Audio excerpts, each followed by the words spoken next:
Just a quick little video on how to just blow out your irrigation lines using an air compressor.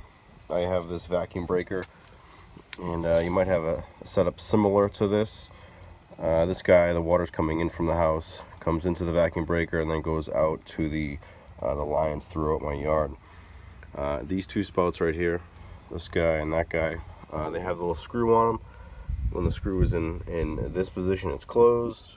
When it's in line, it's open. And the valve coming from the house in that position, it's closed. When it's in line, it's open. So the way you want to set it up is close your lines coming from the house, open the ones going to your irrigation system, turn off the water inside the house, close that valve if it's inside your basement. And what I use is a 150 psi air compressor. You're going to need one that has a big tank. So this one has an 8-gallon tank, and it's does the job fairly well. I could use a bigger tank, but anything smaller than this you might run into an issue. I start off setting my gauge to about 100 psi. I don't want to do any damage, so it's safer to do it that way. If you have a longer run, if you have a zone that has lots of heads on it, you might want to bump it up a little bit. But what I did is I got a coil for my air compressor line. I put 2 of these on each end. It's just the quick connect air hose, and I got a coil of vinyl tubing. This is a 1/2-inch interior diameter. I'm sorry, a 1/2-inch outer diameter, 3/8-inch interior diameter vinyl tubing.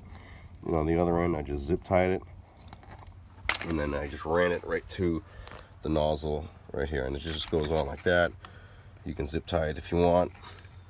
So that's how you get it on there. And in order to blow out your lines, this top unscrews, and you want to take out some parts here. So you got a spring that's in the back of the cap.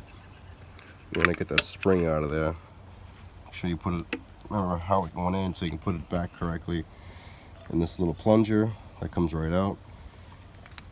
And then you want to get this little holder in here. Put your 2 fingers down, twist, and it should come right out. Make sure you don't lose that O-ring that's in the top. Yeah, you have to put this plunger in. So pop this plunger back into there. So the purpose of getting rid of those springs and the locker piece is so that this plunger will come up and seat here, so that it'll prevent air from coming out the holes right here. So put this guy back on. Make sure it's seated in there center. Screw that back in there. So when I turn the air on, it's going to blow that plunger straight up and block the air from coming out the bottom of here. So my air line's going in here. This is open. This is closed, going back into the house. Going out to my system is open. So right now I know that I have zone number 3 is open in my yard. So I expect to see water start to blast out from here. And like I said before, I had my gauge set to about 100 psi. So this thing, I'll turn it off for now because it's going to create a lot of noise. But so I'll plug this in and show you how it works. You hear that thing just come in and do a little flip. So now it's blowing air out into the system.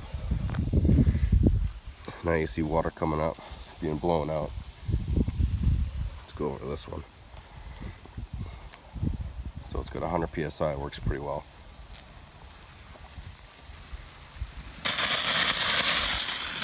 So it's pretty simple. It'll blow out all that water and just empty the tank. It doesn't have to be perfect.